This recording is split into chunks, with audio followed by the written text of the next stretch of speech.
Friends, this is Bhavna. Welcome to vision IAS magazine challenge series 2023। आज हम इसमें करने जा रहे हैं अपना next topic, that is mental health care. ठीक है, ये हमारा 13th टॉपिक होगा। ठीक है ना, इस सीरीज़ का। इससे पहले हमने 2 सेक्शन कवर कर लिए हैं, ये हमारा 3rd सेक्शन है सोशल इश्यूज़ वाला। स्टार्ट करने से पहले अपने पास मैगज़ीन या ऑनलाइन जो है विजन आईएएस की मैगज़ीन, उसको खोल लीजिए। ठीक है, चलो स्टार्ट करते हैं। अपना जो टॉपिक है मेंटल हेल्थ केयर। ठीक है, ये न्यूज़ में क्यों है पहले वो देखते हैं। ठीक है, उसके बाद मेंटल हेल्थ केयर के बारे में पढ़ेंगे और इंडिया में मेंटल हेल्थ केयर का क्या स्टेटस है, इससे रिलेटेड कोई रूल्स एंड रेगुलेशन या लॉ वगैरह है हमारे पास या नहीं, उसको देखेंगे। ठीक है ना, चलो स्टार्ट करते हैं कि ये न्यूज़ में क्यों है। फरवरी में जो हमारे पास नेशनल ह्यूमन राइट कमीशन है, उन्होंने रिपोर्ट निकाली थी। ठीक है ना, उसमें उन्होंने बताया था इन ह्यूमन कंडीशन, मतलब इन ह्यूमन कंडीशन है बहुत सारे government run mental health care institutions, जो government run mental health care institutions हैं हमारी कंट्री में वहाँ पर जो कंडीशंस है वो सही नहीं है। ठीक है ना, इन ह्यूमन कंडीशंस है वहाँ पे, वैसे क्रूल सी कंडीशन है, क्रूल कंडीशन है। ठीक है ना, और देख लेते हैं न्यूज़ में क्यों है। The national human right commission observation were made after the visit to all operational government facilities, मतलब कि उन्होंने पहले विजिट किया जितने भी हमारे पास गवर्नमेंट फैसिलिटीज़ हैं। ठीक है ना, मतलब वही मेंटल हेल्थ केयर इंस्टीट्यूशंस है, वहाँ पर जाके उन्होंने विजिट किया। फिर उन्होंने देखा कि to assess the implementation of mental health care act. क्यों विजिट किया था? ताकि देखा जा सके वहाँ जाकर कि जो हमारी मेंटल हेल्थ केयर एक्ट जो है उसकी जो इम्प्लीमेंटेशन है वो सही से हो रही है या नहीं। ठीक है ना, उसको देखने के लिए उन्होंने वहां विजिट किया था। The NHRC noted that facilities are illegally keeping patient long after their recovery which is an infringement of the human rights of mentally ill patients.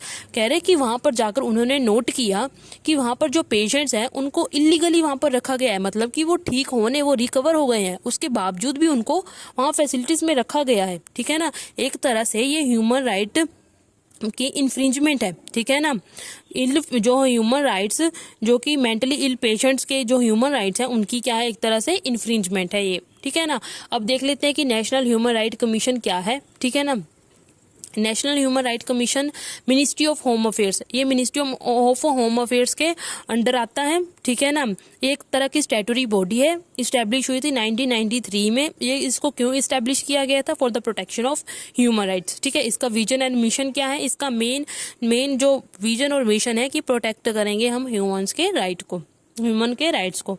ठीक है ना, कंपोजिशन इसमें कौन कौन होता है? इसमें एक चेयरपर्सन होता है, 5 जो मेंबर होते हैं वो फुल टाइम होते हैं, और जो 7 हमारे पास मेंबर्स होते हैं वो डीम्ड मेंबर होते हैं। ठीक है ना, पावर्स, इसके पास all the power of a civil court, जितनी हमारे पास सिविल कोर्ट के पास पावर होती है ना, all the powers of civil court इसके पास पावर है। ठीक है ना, और इसके पास अपनी एक इन्वेस्टिगेशन स्टाफ भी है जिसको हेड किया जाता है डायरेक्टर जनरल ऑफ पुलिस के द्वारा। ठीक है ना, नेशनल ह्यूमन राइट कमीशन है, ये हमारा पॉलिटी की जो लक्ष्मीकांत है उसमें बड़ी अच्छे से डिटेल से दिया गया है।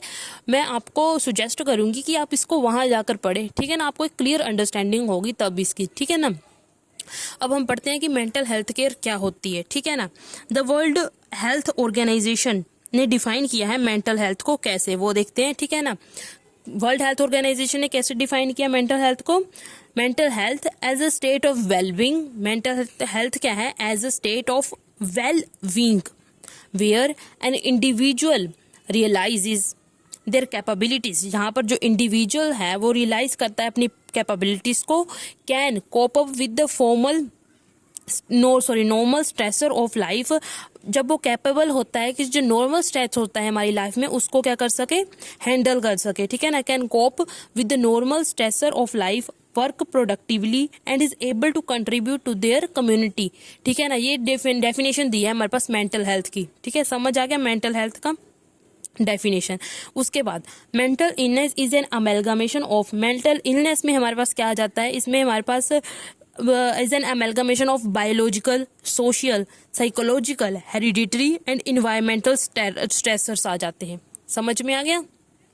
कौन कौन से स्ट्रेस आ जाते हैं? Biological, social, psychological, hereditary and environmental. Social factor and institutions like gender, race and ethnicity are responsible for mental health conditions.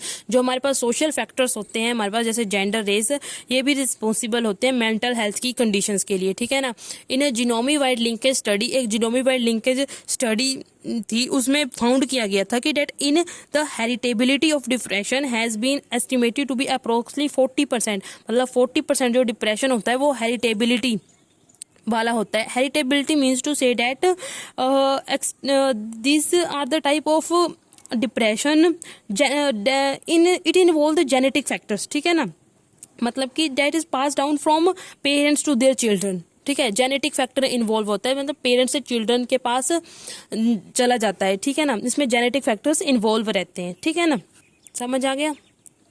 अब देखते हैं कि मेंटल हेल्थ का क्या स्टेटस है इंडिया में, current status of mental illness. अब मेंटल इलनेस का क्या देखते हैं स्टेटस है इंडिया में, ठीक है ना।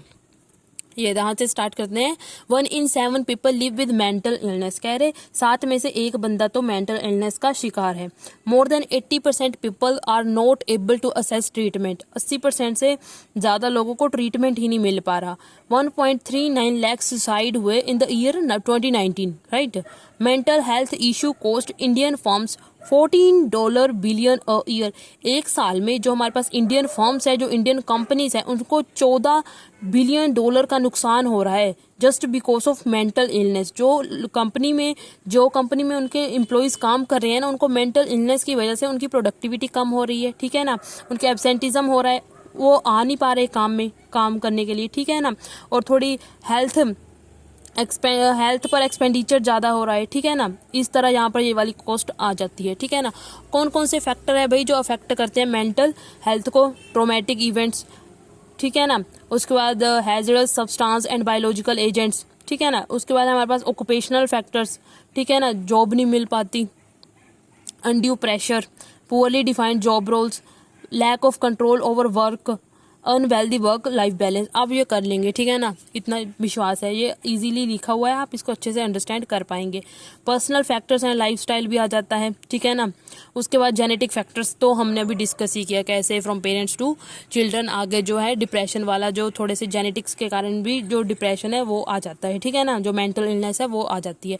मेंटल हेल्थ केयर, यहाँ पर देखेंगे कौन कौन सी जो मिनिस्ट्रीज है वो इसको एडमिनिस्टर कर रही है, ठीक है ना, कौन कौन सी मिनिस्ट्रीज आती है हमारे पास इससे रिलेटेड, और उसके बाद की लेजिस्लेशन, कौन कौन से रूल्स वगैरह है इससे रिलेटेड, ठीक है। इसमें हमारे पास आती है पहले ministry of health and family welfare, 2 ministries आती हैं जो इसका एडमिनिस्ट्रेशन कर रही हैं, ministry of social justice and empowerment, ठीक है ना।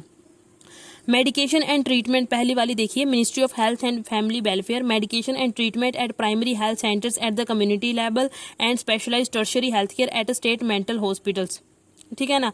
और यहाँ पर दूसरे नंबर पर है हमारे पास ministry of social justice empowerment, क्या बोलिए, है social security related issues such as, मतलब कि कौन कौन से इश्यूज जो हैं वो हैंडल कर रही हैं अलग अलग मिनिस्ट्री, वो बताए हुए हैं, ठीक है ना। ये हमारे पास मेडिसिन और ट्रीटमेंट से रिलेटेड है जो पहली थी, ये अगली हमारे पास कौन सी आएगी, जो सोशल सिक्योरिटी से रिलेटेड होगी, ठीक है ना। Social security related issue such as disability pension, ठीक है ना, पेंशन वगैरह देना डिसेबल को, reservation for employment, housing for homeless person, living with mental illness, right. उसके बाद की लेजिस्लेशन कौन से इससे रिलेटेड हमारे पास, मेंटल हेल्थ केयर एक्ट 2017, और एक है हमारे पास right of person with disability act of 2016, ठीक है ना।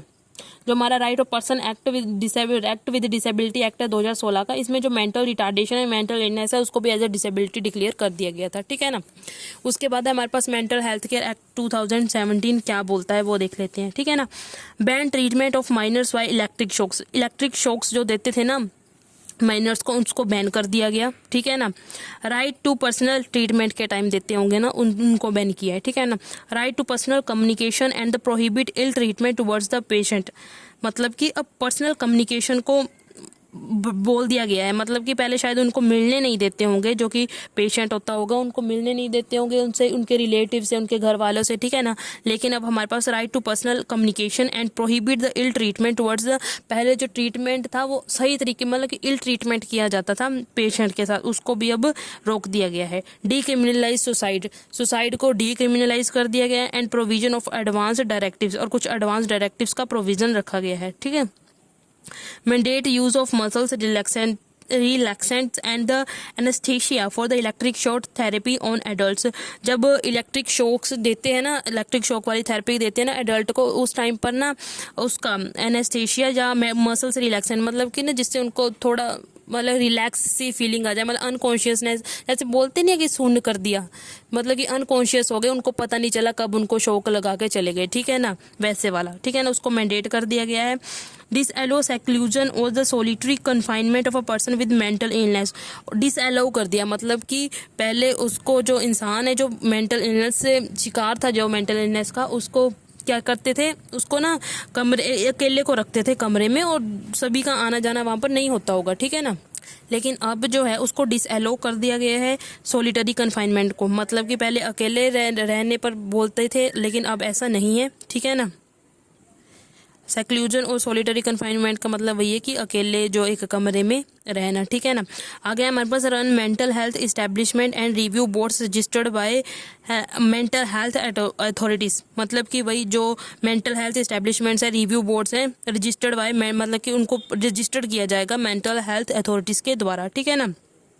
वायलेशन में attract the imprisonment up to 6 months और द 10,000 वन और बोथ, मतलब कि 6 साल की सजा, 10,000 रुपया जुर्माना, ठीक है ना। अदर की initiatives related to mental health, कौन कौन सा इनिशिएटिव्स लिए गए हैं हमारे पास, नेशनल मेंटल हेल्थ प्रोग्राम, ठीक है, और 24/7 toll free Kiran helpline to provide support to people facing anxiety, मतलब कि सपोर्ट प्रोवाइड करना लोगों को जो कि फेस कर रहे हैं anxiety, stress, depression, suicidal thoughts and other mental health concerns, right. उसके बाद हमारे पास T Manas, it is tele mental health assistance and nationally actionable plan through states. The last one is the Manodarpan, ये ना कोविड-19 के टाइम आ गया, कोविड-19 के टाइम पर आया था, ठीक है ना। इसमें क्या साइकोलॉजिकल सपोर्ट दी जाती थी बच्चों को, फैमिली मेंबर्स को, टीचर्स को, उनकी मेंटल हेल्थ से रिलेटेड, ठीक है ना, फॉर देयर मेंटल हेल्थ के लिए, and wellbeing during the time of कोविड-19, वही है कि कोविड-19 के टाइम पर, ठीक है ना। ये टॉपिक इम्पोर्टेंट है क्योंकि हेल्थ वाला टॉपिक हमारे पास जो है जीएस पेपर 2 में है ना, जीएस पेपर 2 है, उसके लिए इम्पोर्टेंट है हेल्थ वाला टॉपिक, ठीक है, इसलिए हम इसको छोड़ नहीं सकते, इसलिए इसको करना जरूरी है, इसको करना भी है, ठीक है ना। चैलेंजेस देख लेते हैं क्या कहेंगे मेंटल हेल्थ को टैकल करने के लिए। चैलेंजेस पहले देखेंगे जो कि फेस्ड बाय पेशेंट्स, ठीक है ना, कौन कौन से चैलेंजेस है जो पेशेंट फेस करता है। Stigma means to say that उसके ऊपर साइकोलॉजिकल इम्पैक्ट हो जाता है, ठीक है ना। देखो, because of stigma mental health patients do not seek any medical help. Stigma के कारण मतलब कि उसको डर है कि लोग उसको पागल ना बोलने लग जाए, वो डॉक्टर के पास ही नहीं जाता, ठीक है ना।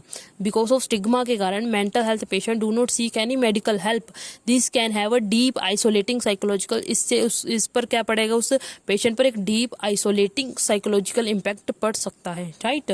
Drop out some treatment including counselling can take over a year, कई बार ना ट्रीटमेंट में इतना टाइम लग जाता है, मतलब सालों ही साल लग जाते हैं ट्रीटमेंट में, फिर ना जो पेशेंट होता है वो खुद ही अपने, एक तो वो कॉस्टली हो जाता है, फिर वो अगर ज़्यादा टाइम लगेगा, ऊपर से पेशेंट फिर क्या करेगा, अपने आप को विड्रॉ कर लेगा, ठीक है ना, क्योंकि कॉस्टली हो जाएगा ना वो ज़्यादा। ऑल्सो दीज जो सेशंस है are prohibitively costly facing patients to withdraw, right. उसके बाद है हमारे पास इनएडिकेट रिसोर्सेज है हमारे पास, ये भी एक बहुत बड़ा चैलेंज है, हमारे पास डॉक्टर्स नहीं है, ठीक है ना भाई, shortage of doctors. Estimate from WHO in 2017 show that India has only 0.15 psychologist, हमारे पास सिर्फ 0.15 साइकोलॉजिस्ट है, लेकिन चाहिए कितने हमारे पास पर लैक, 0.15 साइकोलॉजिस्ट है, लेकिन हमें चाहिए कितने, 3 साइकेट्रिस्ट चाहिए पर lack, right. Inadequate training of doctors को इन एडिकेट ट्रेनिंग है, ठीक है ना, मतलब कि जिस तरह की उनको ट्रेनिंग प्रोवाइड की जाती है ना, जो वहाँ पर जो डिमांड है जॉब की उसको मैच नहीं कर पा रही, ठीक है ना। ट्रेनिंग और डिमांड ऑफ द जॉब दोनों मैच नहीं कर पा रहे हैं, right. Resource at primary health cares जो है वहाँ पर रिसोर्सेज की थोड़ी कमी है। The supply of medication at the primary health cares level में irregular and inadequate given the range of illness, ठीक है ना, वही कि जो मेडिसिन की सप्लाई अच्छे से नहीं हो रही है, रिहेबिलिटेशन फैसिलिटीज नहीं है। The MHCA require the government to provide less restrictive community based rehabilitation facilities. जो हमारा मेंटल हेल्थ केयर एक्ट है ना, या MHCA mental health care act है ना, वो पता क्या कहता है, वो कह रहा है कि ना हमें ना कम्युनिटी बेस्ड, जो कि less restrictive community based rehabilitation facilities हैं वो प्रोवाइड करनी चाहिए, ठीक है ना। किनको प्रोवाइड करनी चाहिए? वो पर्सन जो कि है दूसरा ट्रीटमेंट नहीं लेना चाहते। दूसरा ट्रीटमेंट कौन सा? कि वो मतलब कि एडमिट, कि वहीं पर एडमिट हो जाएं। अब वो एडमिट नहीं होना चाहते, बस दवाई लो, जाओ, चले जाओ घर को, ठीक है ना, मतलब कि दवाई ले लें, ठीक है ना, जितना टाइम रहना है हॉस्पिटल में रहे, पर एडमिट नहीं होना, ठीक है ना, उसे बोलते हैं कम्युनिटी बेस्ड फैसिलिटीज़। MHCA कहता है कम्युनिटी बेस्ड फैसिलिटीज़ प्रोवाइड करो उन पर्सन के लिए जो एडमिट नहीं होना चाहते, ठीक है ना, नहीं, नो लॉन्गर रिक्वायर, मतलब कि जिनको ज़रूरत नहीं है ऐसे ट्रीटमेंट की कि उनको एडमिट होना ही पड़े, ठीक है ना, इतनी सीरियस कंडीशन नहीं बनी है उनकी, ठीक है ना, for the person who know longer require treatment in restrictive mental health establishment, ठीक है ना। लेकिन इस तरह की जो रिहैबिलिटेशन फैसिलिटीज़ है या तो मिसिंग है या तो इनएडिकेट है, ठीक है ना, हमारे यहाँ पर, ठीक है ना। आगे हमारे पास एडमिनिस्ट्रेटिव शॉर्टफॉल्स। एडमिनिस्ट्रेटिव शॉर्टफॉल्स में क्या है हमारे पास? देखो, इसमें हमारे पास 2 मिनिस्ट्री आती है, ठीक है ना। एक तो जो है वो मेडिसिन से रिलेटेड जो है वो प्रोवाइड करवाती है, ठीक है, हमारे पास मेडिसिन या ट्रीटमेंट से रिलेटेड प्रोविजंस लेकर आती है, ठीक है ना। दूसरी सोशल सिक्योरिटी से रिलेटेड लेकर आती है, पेंशन्स वगैरह से रिलेटेड प्रोविजंस लेकर आती है, ठीक है। जो ये दोनों मिनिस्ट्रीज है ना, उनमें जो कोऑर्डिनेशन है वो सही नहीं बैठ रहा, ठीक है ना, लैक ऑफ कोऑर्डिनेशन है दोनों में, ठीक है ना। उसके बाद है हमारे पास अंडर यूटिलाइजेशन ऑफ फंड्स। जो हमारा फंड्स है वो अंडर यूटिलाइजेशन है, मतलब कि जैसे हमारे पास 2015 से 2020 तक ना टोटल जो हमारा फंड है, मतलब जितना एलोकेट किया गया था उससे सिर्फ उसका सिर्फ 40% से भी कम को यूटिलाइज किया गया है, ठीक है ना।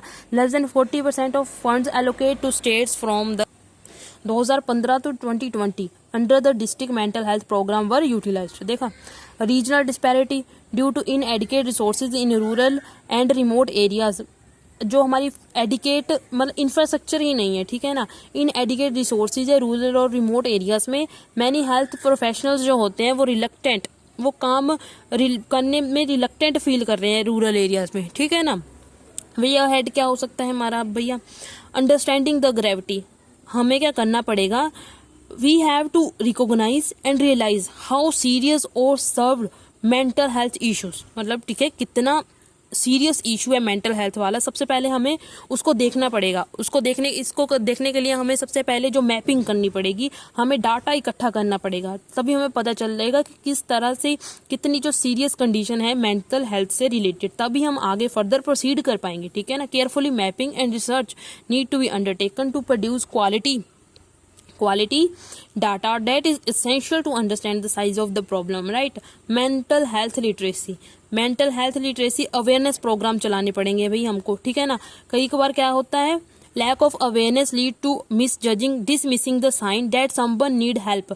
किसी टाइम तो हमें पता नहीं चलता कि दूसरे जो इंसान है सामने उसको हेल्प चाहिए, ठीक है ना, क्योंकि हम अवेयर नहीं होते हैं, ठीक है ना। हम डिसमिस कर देते हैं कि चलो कोई टाल देते हैं कि चलो ऐसे ही हो रहा होगा, अगर कुछ हो भी रहा है, ठीक है, उस इंसान को, ठीक है ना।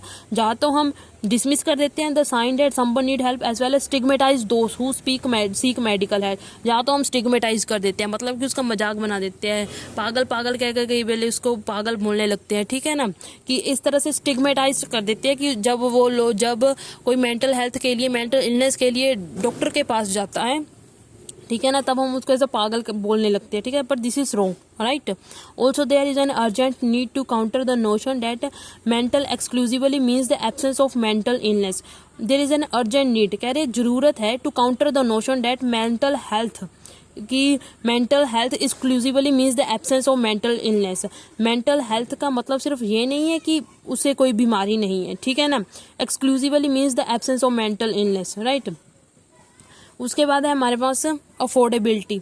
भाई बड़ा महंगा अफोर्ड नहीं कर पा रहे कई लोग, क्योंकि जो काउंसलिंग सेशन होते हैं वो बड़े ज़्यादा कॉस्टली होते हैं, इसलिए उनको अफोर्ड करना सभी की बस की बात नहीं है। Financing, the allocated budget is approximately 932.13 crore, but expert believe date budget allocation must be enhance. जो बजट है उसको भी थोड़ा इनहांस करने की जरूरत है, ठीक है ना, और इफेक्टिवली यूटिलाइज किया जाए जो हमारे फाइनेंशियल रिसोर्सेज है, कुछ ऐसा मैकेनिज्म बनाया जाए ताकि इफेक्टिवली यूज हो इन चीज़ों का, ठीक है ना। कुछ एडमिनिस्ट्रेटिव रिफॉर्म्स चाहिए, हम बॉटम अप अप्रोच देखेंगे, बॉटम अप अप्रोच आ सकता है इसमें हमारे पास, और इफेक्टिवली कोऑर्डिनेशन, मतलब कि जो कोऑर्डिनेशन में थोड़ी लैकिंग आ रही थी उसको थोड़ा सुधारा जाए, ठीक है ना।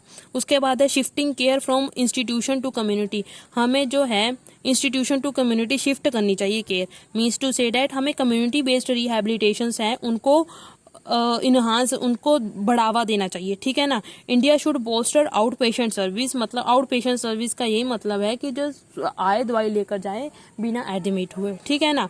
And have day care centre, वही कि डे केयर सेंटर्स होने चाहिए, ठीक है ना। इस तरह ये हमारा टॉपिक जो है ख़त्म होता है। ये रह गया एक जो है छोटा सा बॉक्स में क्या रखा है, Kerala is the only state with 100% district mental health programme coverage. All the districts have a psychiatric unit. All the districts have a psychiatry unit either at the general hospital or at the district hospitals or at the few block hospital as well। वही यहाँ पर देखो all the district have psychiatry unit, वहाँ पर ना psychiatry की unit है एक न एक पर, चाहे वो जनरल हॉस्पिटल हो चाहे डिस्ट्रिक्ट चाहे ब्लॉक लेवल पर, ठीक है ना। इस तरह से हमारा जो ये वाला टॉपिक है ये भी समाप्त होता है। अब हम मिलते हैं अपने नेक्स्ट टॉपिक में। Like, subscribe, share. Have a nice day. Thank you.